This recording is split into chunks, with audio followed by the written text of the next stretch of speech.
Je vais vous laisser juste vous présenter rapidement chacun votre tour et on va pouvoir après enchaîner sur la prochaine table ronde. Mathieu. Bonjour à tous, je m'appelle Mathieu, je suis en charge du marketing chez Gaia. Gaia, c'est une jeune marque de vélos électriques cargo qu'on propose pour des familles urbaines.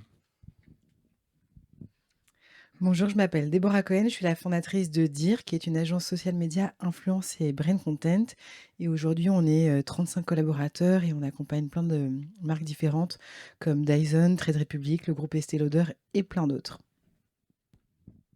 Bonjour à toutes et à tous, je suis Cédric Michel Flandin, responsable du développement commercial et expert du sujet des points marques dont je vous parlerai aujourd'hui à l'AFNIC. L'AFNIC, on gère une grande partie des extensions Internet françaises, à commencer par le .fr et des extensions aussi Internet .marque. Alors, pour introduire un petit peu cette table ronde, je vais commencer par poser un peu de contexte. Aujourd'hui, donc Mathieu l'a dit dans l'introduction, je pense que vous tous, vous faites des recherches, mais vous n'utilisez plus que Google. Aujourd'hui, on cherche sur TikTok, on compare sur YouTube, on s'informe sur Reddit, on se rassure même parfois sur Reddit, c'est important. On va chercher si on achète sur Amazon. Donc voilà, en fait, on a un panorama de plateformes qui commence à se diversifier et le search, il commence un peu à se ramifier. Il commence à y avoir vraiment une granularité un petit peu du search. Il y a une question en fait centrale dans tout ça, c'est comment les marques, elles vont évoluer avec tout ça. Parce que le search, il évolue très vite et les marques, parfois, elles peuvent avoir du mal un peu à s'adapter à tout ça. Donc nous, ça va être un peu le cœur de cette table ronde, c'est analyser un peu cette fragmentation et comment réagissent les marques et comment elles peuvent réagir. Première question, du coup, fragmentation. Aujourd'hui, le search, il est fragmenté en plein de plateformes. Déborah, Mathieu, je sais que c'est un sujet de prédilection pour vous. Est-ce que vous voulez ajouter quelque chose dessus? Ouais, en tout cas, aujourd'hui, c'est un vrai sujet, en tout cas chez Gaia. Mais je pense que c'est pas uniquement le search en fait qui est fragmenté aujourd'hui, c'est tout l'acte d'achat. À chaque instant, en tout cas, nous chez Gaia, ça a été un vrai sujet dès le début, c'est de se dire en tout cas comment on fait de sorte qu'on soit présent à chaque instant, en tout cas de l'acte d'achat. Je crois qu'il y a plein d'études dernièrement, il y a le Messi Middle, il y a les 4 S, là, shopping, scroll, etc. Je ne vais pas les citer, mais qui montrent qu'aujourd'hui, en tout cas, l'acte d'achat et donc le search dedans est complètement confus. Donc en tout cas, chez Gaia, le début, en tout cas, ça a été de se dire comment on va choisir en tout cas quel canal. Et d'un autre côté, pardon, ça va être plus compliqué de tenir le discours. Et donc, comment en tout cas on va choisir quel canal. Donc, surtout comme une petite marque, on s'est lancé donc il y a 4 ans, on était donc 4 comme plein de startups. Et il était vraiment difficile en cas de se dire, on va prendre tous les canaux pour aller chercher de l'usage et chercher le search. Donc, ce qui fait qu'on a été tout de suite faire un choix très fort et de se dire, quel canal est celui auquel il y a peu de compétition, quel canal où en tout cas nos compétiteurs ne sont pas dessus, ou encore je peux avoir une vraie valeur ajoutée. Donc ce qui fait que c'est sur ces éléments-là, par rapport à la base de différentes études qu'on a été chercher. Et Déborah, je crois que tu avais une baseline à nous montrer, ce qui était Social Media is the new Google. Exactement. Donc nous, on est une agence social média par définition, et donc évidemment, c'est pas qu'on prône notre paroisse, mais on est là pour accompagner les marques justement à être mieux référencées, et notamment en collaboration avec nos amis de chez IFEM. Je switch. Et du coup, j'ai une stat intéressante à vous partager pour reprendre le fil de tout ça. Un tiers des utilisateurs débutent une recherche sur un réseau social plutôt que Google. Donc ça, c'est une stat hyper intéressante et ça vous montre presque l'obligation d'être sur les réseaux sociaux. Et l'autre chose, c'est 66% des consommateurs US ont déjà utilisé la recherche sociale. Donc aujourd'hui, être présent sur les réseaux sociaux, c'est important. Les hashtags ne sont plus aussi importants, mais le contenu est primordial, que ce soit le contenu textuel ou simplement le contenu de vos vidéos, puisque aujourd'hui, on sait très bien que les algorithmes et les réseaux peuvent lire les vidéos et savoir ce qu'il y a dedans. Et justement, je crois souvenir que tu me disais que on est dans un monde en fait où il n'y a plus que de l'intention, mais c'est aussi de la recommandation. On arrive dans un monde en fait de recommandation et de suggestion que les algorithmes en fait nous imposent peut-être d'un sens, mais voilà, on est sur une recherche qui change aussi de nature en fait. Complètement, parce que comme vous le savez, vous êtes complètement traqué par les algorithmes. Donc, en plus d'être bien référencé, ça ne suffit pas. Vous avez éduqué, entre guillemets, je ne sais pas si on peut dire vraiment, on peut parler d'éducation, mais vous avez éduqué votre algorithme à un moment donné, donc ça se retrouve dans votre feed tout simplement. Du coup, on parlait donc de ce nouveau en fait parcours de recherche qui arrive, donc il y a une fragmentation qui se fait.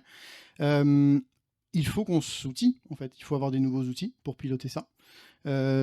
Mathieu, est-ce que tu as, toi, des outils à recommander ou comment vous avez traité ça, vous, chez Gaïa?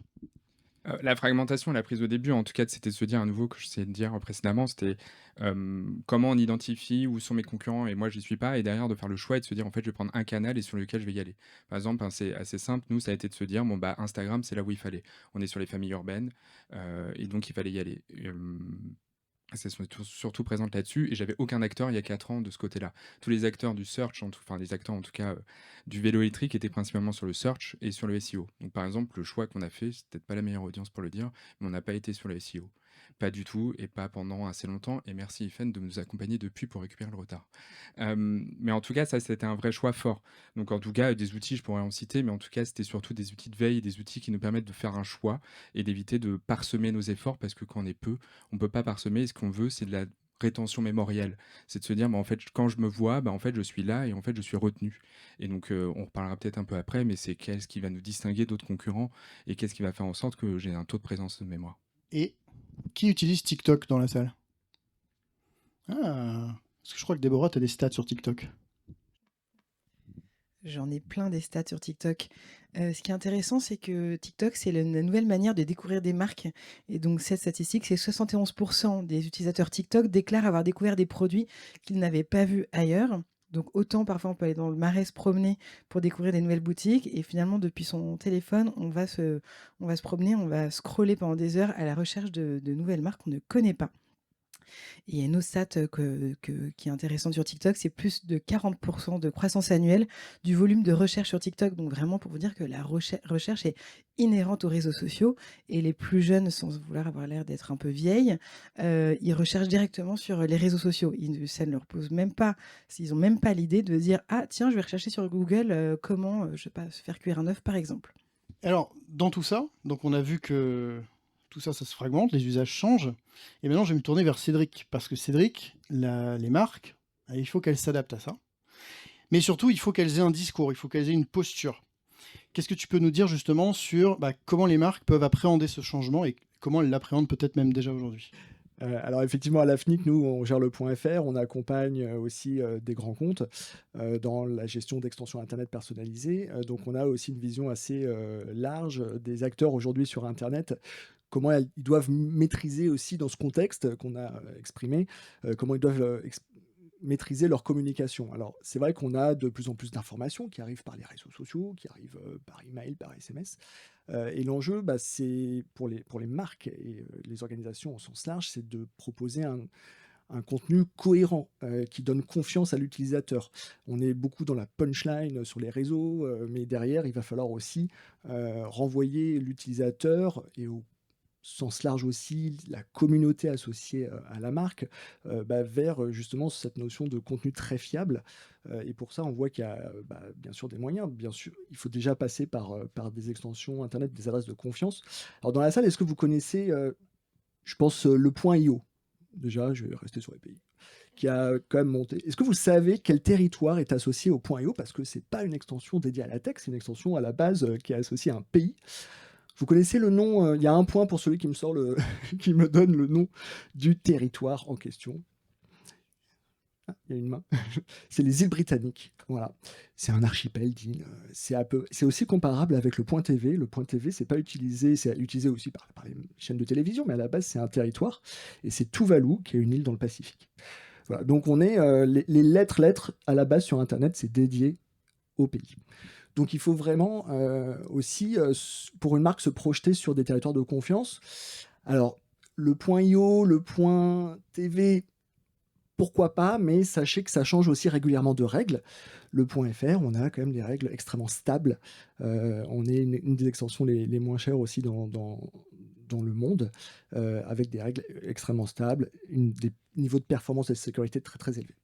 Voilà, donc il faut vraiment se projeter sur la confiance et un parcours utilisateur global, avec notamment les réseaux sociaux et ce parcours de recherche fragmenté. Et je vous parlerai ensuite un peu plus du point marque et ce que ça peut vraiment apporter pour votre organisation. Et justement, donc, du coup, pour faire le lien aussi un peu avec le SEO, le référencement, c'est que là, on engage vraiment ce qu'on pourrait appeler un peu une bataille du vrai Je pense que vous êtes tous au courant que les fake news, ça, voilà, ça prolifère.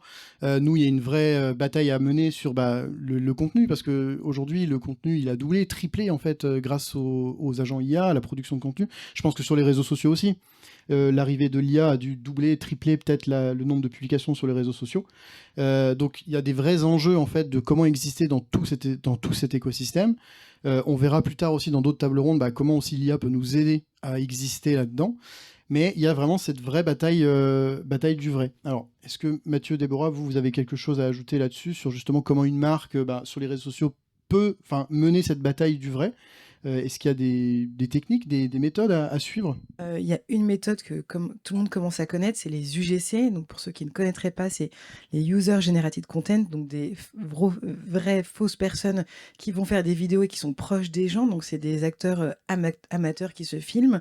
Et donc pour les marques, en termes de conversion, c'est assez considérable parce qu'ils sont considérés un peu comme son voisin de tous les jours. Et donc les UGC vont venir raconter la marque, le produit d'une autre manière.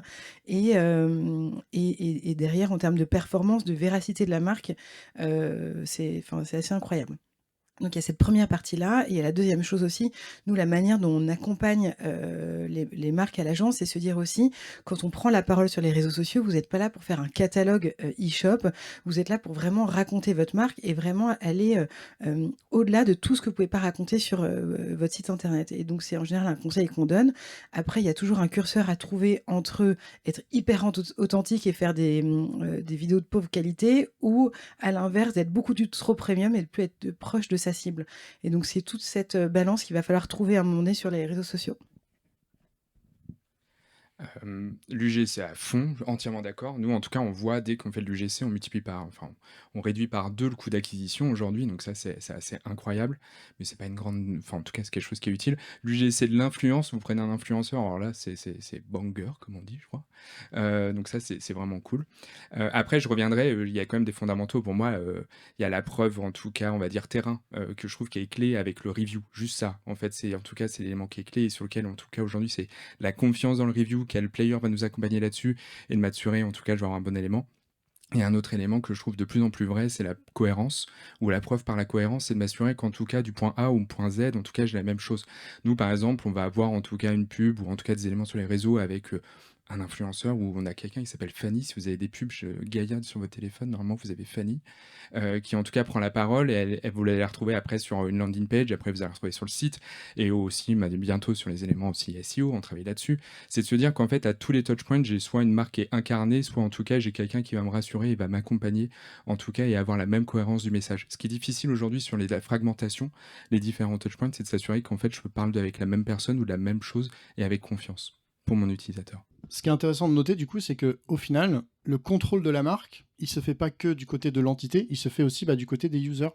Il faut essayer d'exercer une influence, je pense, ou avoir une cohérence dans son discours, qui doit être véhiculé non seulement par mon entité, mais aussi par ce que ressentent les utilisateurs. Et je pense que c'est là tout le challenge, en fait, de tout ça. Et alors, après, je pense aussi qu'une des difficultés, c'est maîtriser tous ces canaux. Parce que qui dit fragmentation des canaux, dit aussi multiplication des actions à mettre en place, multiplication peut-être des points de contrôle. Tout ça pour dire que du coup, on entre quand même dans une ère où il y a une notion de crédibilité. Il faut qu'une marque elle soit crédible, il faut que son discours soit crédible. S'il y a une incarnation, par exemple Fanny de Gaïa, il faut que ce soit crédible, il faut que ce soit cohérent aussi avec l'ensemble. J'ai peut-être plus me tourner vers toi, Cédric. Aujourd'hui, aujourd'hui, en fait, c'est pas aujourd'hui, c'est en 2026. Mais il va y avoir une petite révolution sur Internet, directement liée à cette notion de confiance et de crédibilité. Est-ce que tu peux nous en parler? Ouais, quand tu dis effectivement cohérence du discours, il y a cohérence aussi du contenu. Et justement, il y a quelques pionniers qui se sont lancés en 2012 dans l'aventure du point marque. Ils gèrent aujourd'hui déjà leur propre extension Internet. Dans l'assistance, qui a déjà vu une adresse Internet, alors qui se finit dans l'URL par un point marque? Voilà. Maintenant, si je vous cite E.Leclerc, wifi.sncf quand vous prenez le train, pour les clients BNP Paribas, mabanque.bnp Paribas, est-ce que ça vous parle un peu plus? Est-ce que vous avez déjà vu ces adresses-là? Voilà, je pense que pas mal de personnes hochent la tête. Et du coup, on voit que ça fait déjà partie de notre quotidien. Et donc, il y a une instance internationale qui s'appelle l'ICANN qui, en 2012 dernier, a donné vraiment un délai extrêmement restreint pour ouvrir Internet et candidater. Et ça, c'était en 2012 que ça s'est passé. Donc, 500 pionniers dans le monde ont candidaté. Et là, on va avoir une ouverture majeure en 2026. À la FNIC, on pense que ça va être une ouverture assez importante, puisque toutes les organisations mondiales pourront candidater. On souhaite que la communauté française continue à jouer un rôle de premier plan sur le sujet. Et donc, c'est en avril prochain que ça se passe. C'est une fenêtre de tir de 3 mois si vous voulez candidater. Donc, en juillet 2026, Internet va de nouveau se fermer au niveau de l'adressage. Vous ne pourrez plus bénéficier de l'opportunité de déposer votre extension Internet. Et ensuite, on ne sait pas aujourd'hui combien d'organisations vont candidater, mais en tout cas, c'est un sujet que vous devez regarder au sein de vos entreprises de manière assez proche, puisque c'est maintenant qu'on fait les budgets et c'est en avril prochain qu'on candidate, c'est-à-dire que c'est à peu près demain. Et ce que je peux vous dire, c'est que probablement le paysage d'Internet va être fortement bouleversé, fortement modifié, parce que demain, aujourd'hui, vous avez peut-être 1800 extensions actives. Demain, il y en aura peut-être 2000, 3000, 4000. Et ce sera peut-être une organisation qui portera votre nom ou qui sera aussi un concurrent. Et on a des très beaux cas d'utilisation qui sont réalisés avec succès aujourd'hui. BNP Paribas, qui utilise mabank.bnp Paribas pour des raisons de sécurité. On a Leclerc qui utilise juste le nom e.leclerc qui est son logo, qui est le nom principal de son site. Ils ont basculé sur qui est le moins cher.leclerc. Ça donne assez peu de doute sur qui est le moins cher dans le secteur de la grande distrie. Donc on a des très beaux cas d'utilisation comme ça. On a beaucoup plus de recul qu'en 2012. Ça se référence extrêmement bien et surtout c'est un actif qui permet de vous apporter de la flexibilité, de la confiance dans vos utilisateurs, dans votre communauté au sens large, et qui, sans nul doute, vous donne aussi de la souveraineté et qui donne ce caractère, en tout cas, authentifié dans l'ensemble de vos contenus que vous publiez et qui va guider dans ce monde fragmenté, effectivement, vos utilisateurs vers le bon contenu. Et vous avez en plus pas mal de possibilités d'avoir des données assez exclusives quand vous gérez un point marque. Et je suis à votre disposition pour vous en dire plus sur ce sujet. Et pour continuer un peu dans justement la notion de crédibilité et de confiance que peut véhiculer une marque, Déborah, est-ce que sur tout ce qui est réseaux sociaux ou plateformes sociales comme ça, comment une marque aujourd'hui peut justement véhiculer cette confiance? Est-ce que tu as des indicateurs ou des astuces par exemple pour se dire que ouais, une marque elle peut véhiculer de la confiance sur ces plateformes de cette façon? Oui, en fait, on fait quelque chose qui s'appelle un social playbook où justement on se pose toutes ces questions et cette histoire de confiance, on va le traiter dans une partie de ce document-là et on va se dire, ok, qu'est-ce qui est important, comment on le raconte, pourquoi on le raconte, avec aussi quel type de production de contenu. Donc on a parlé de l'UGC, on peut parler de l'IA, on peut parler de plein de choses différentes, de l'influence également. Et donc, par rapport à ça, on va créer une méthode et ensuite diffuser.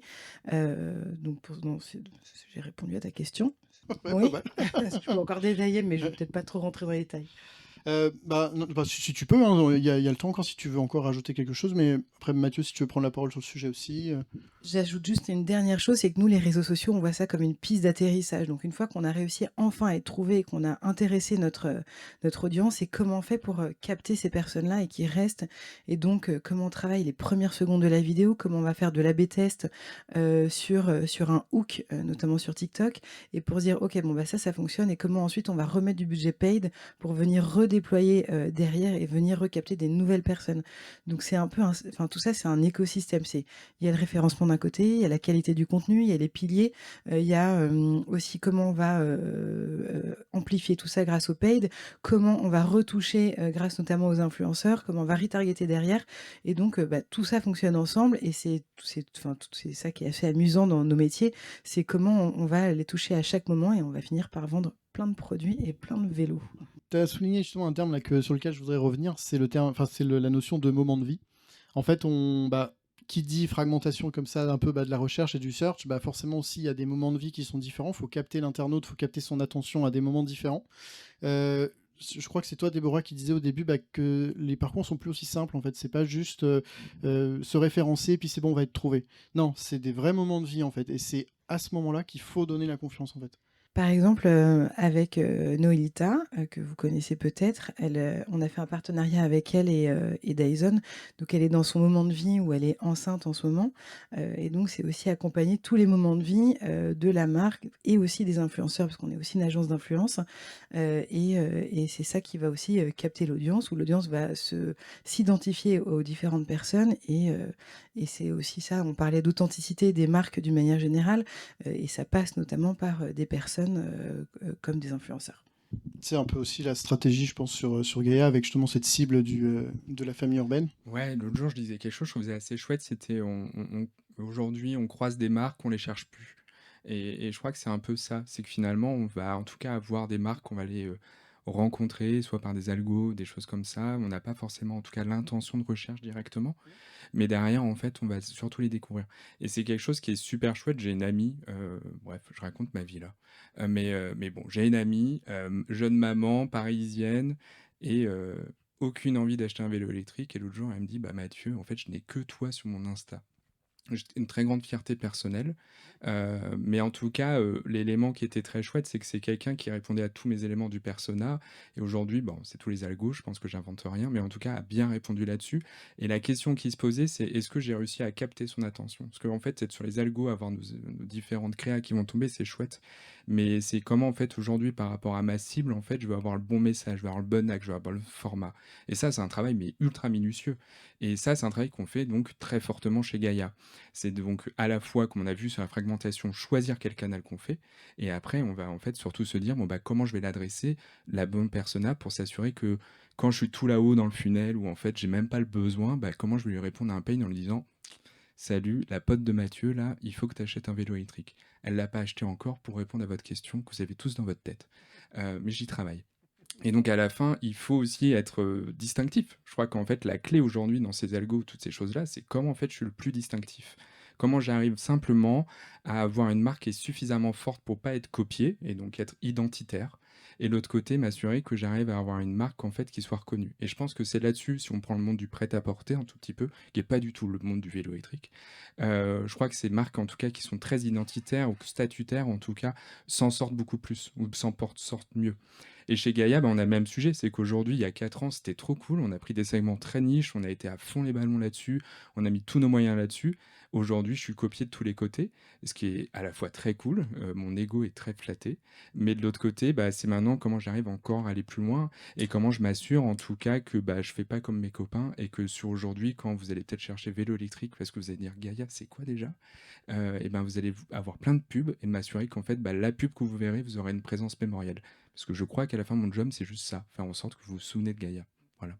Et je veux bien rebondir là-dessus, sur, comment exister quand l'univers est hyper concurrentiel, parce que c'est quand même un vrai sujet. Typiquement à l'agence, on accompagne aussi pas mal de marques de cosmétiques.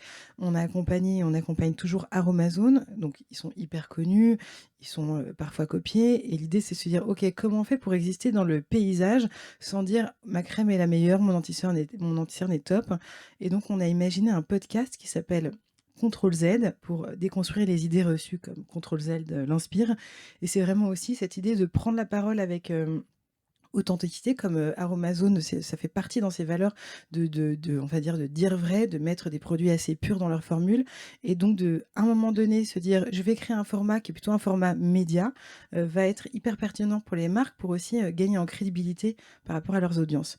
Ça, c'est le premier exemple que je voulais vous donner et un deuxième, toujours dans cette idée, de perception, d'authenticité, de piste d'atterrissage, on accompagne Brita et Brita, ça a été un dispositif qui a été intéressant. L'idée, c'est de redevenir, enfin, redevenir surtout, de devenir encore plus une love brand. On le connaît tous. Et là, on a imaginé un pop-up avec des influenceurs, avec des consos dans le Marais. Et tout ça a d'abord été un dispositif digital pour ensuite entraîner du digital et entraîner tout ce dispositif en physique. Cédric, je t'en prie. Moi, en plus, je voulais te lancer sur un sujet, donc c'est nickel. Bien sûr. Ouais, c'est super inspirant ce que tu dis, Mathieu. Effectivement, sur l'aspect, aujourd'hui, on cherche vraiment un contenu qui est en tout cas le plus punchline possible sur les réseaux. Et derrière, l'enjeu, c'est on voit clairement, régulièrement, du contenu associé à une marque. On le croise sur d'autres réseaux. Si on va sur YouTube, sur TikTok, sur Instagram, qu'on consomme ces contenus, on peut le croiser, des contenus très impactants. Et à un moment donné, la question, c'est comment je peux aussi transformer ça en vente pour mes clients et finalement transformer ça en action. Et c'est là où il faut donner le maximum de confiance. Il faut être le plus possible dans un message cohérent avec du contenu très authentifié. Et ça, je pense que c'est un enjeu hyper important pour l'avenir, avec notamment la transformation des réponses qui demain se feront sous les LLM, sous les IA. Il y aura finalement un contenu très officiel qui va sortir. Le point marque peut être une réponse à ça, notamment parce que avec un point marque, seule la marque exploite son extension internet, c'est-à-dire que seule elle va enregistrer et aura le droit d'enregistrer des noms sous son territoire. Contrairement à d'autres territoires comme le .com où c'est extrêmement compliqué d'avoir lolita.com pour ton influenceuse, bike.com, c'est quasi impossible. En revanche, tu as la possibilité totale d'avoir sur ton territoire le .gaia, qui est un territoire numérique à part entière, l'ensemble des noms de domaine que tu souhaites, hyper impactant pour créer un parcours ultra cohérent. C'est exactement le sujet sur lequel je voulais te lancer, c'est justement cette notion de duplication. Tu parlais de fait d'être copié, des marques qui sont copiées. Ça arrive, c'est de plus en plus maintenant. En plus, avec l'IA, c'est assez facile de le faire. On peut copier des discours, on peut copier des sentiments, un peu de marque et tout ça. Et c'est vrai qu'aujourd'hui, l'extension de nom de domaine en fait joue ce rôle-là parce que demain, on connaît tous, je pense, les spams avec les colis ou ce genre de choses. C'est pas un point DHL, mais c'est un point DHLL ou un truc comme ça. Bon, ça, demain, en fait, avec le point marque, typiquement, c'est plus possible. Enfin, c'est plus possible. Si, des spammers pourront toujours essayer. Mais c'est possible sur les extensions qui sont dites ouvertes aujourd'hui, où moi je peux enregistrer un nom de domaine. Je vous citais le .tv, .io, moi je peux aller enregistrer un nom de domaine. En revanche, sur un point marque, si je lance le .gaia, c'est impossible. Seule la société Gaia aura la possibilité d'enregistrer des noms. Et ça garantit que le contenu qui s'affiche est un contenu officiel dès lors que l'adresse s'affiche en terminaison .gaia. Donc pour réunifier un peu tous ces différentes plateformes et cet écosystème-là, si on a différents canaux d'acquisition qui arrivent sur ce point marque, c'est sûr et 100% que c'est la marque qui a déclenché le truc. Ça peut pas être une copie ou ça peut pas être du spam, quoi. Exactement. Et dans un contexte où demain il y aura peut-être de nouveaux milliers d'extensions Internet, se doter de son propre territoire peut avoir beaucoup de chance. Est-ce que dans l'audience il y aurait des questions? N'hésitez pas à en poser. Marie a un micro dans les mains. Ouais. Merci beaucoup. Je voulais savoir quels sont les critères d'éligibilité pour un point marque. Les critères d'éligibilité sont assez simples. Il faut justifier de l'appartenance de sa marque. Et pour le faire, le processus est très simple. Vous avez une base de données internationale qui est gérée donc, par l'instance internationale qui gère les adresses Internet, qui est l'ICANN, qui s'appelle la TMCH, la Trademark Clearing House, où vous enregistrez dans cette base, vous apportez vos justificatifs associés à votre marque, et vous pouvez déposer votre candidature pour l'exploiter de manière fermée, contrairement à une exploitation ouverte. Là, vous inscrivez à la TMCH, vous déposez votre candidature auprès de l'ICANN, et vous pouvez exploiter votre extension Internet sous forme d'extension fermée. Pardon, je voulais juste compléter, parce qu'on parle de millions de noms de domaine, ce ne sera pas des millions d'extensions qui seront déposées, il y a quand même un coût aussi qui est associé à ce dépôt de candidature, et notamment le premier coût, on est dans les $227 000.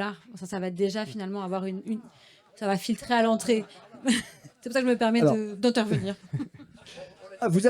Vous êtes au niveau le plus haut d'Internet, effectivement, vous allez déposer votre extension et il y a un certain filtrage, à commencer par le prix, et c'est $227 500. J'ajoute $500, Camille. C'est très important parce que du coup, les $500, c'est pour vérifier la marque.